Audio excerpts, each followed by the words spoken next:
مرحبا أصدقائي. أريد أقول لكم سالفة طبعا صارت معايا وصار عند كثير ناس يعني. فأنا عايش بتركيا صار لي 10 سنوات، فأتنقل على محافظات بتركيا. فتنقلت على محافظة يعني أنا ساكن محافظة اللي أسكن بيها على طول يعني إقامتي، فرحت زيارة على محافظة ظليت بيها 1.5 سنة.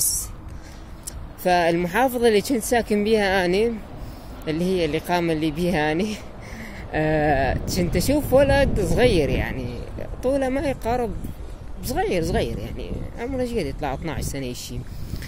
فسافر ظليت 1.5 سنة، فرجعت على نفس المحافظة شفت هذا الولد هو نفسه يعني ماسك لك الجيجارة بيد اليسار ويسولف. وأنا استغربت قلت هو هذا يا أخي ما معقول هذا جيراننا.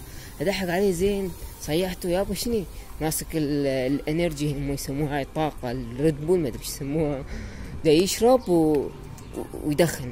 يعني انا مستغرب قلت هذا معقول؟ قلت يخاف تركي. فسولفت معه فطلع اول ولد اللي جيراننا، فصفنت عليه قلت له يابا دا يصير بالدنيا هذا اللي يسافر خارج يعني يسافر مدة معينة مثلا خارج بلاد او غير محافظة او ينفقد فد مدة معينة فيرجع يشوف ذولا كلها كبرانة.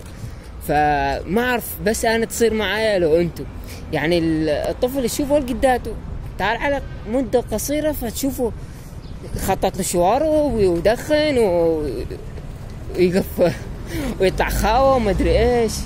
والله ما أندل يا أخي شلون هاي من الناس.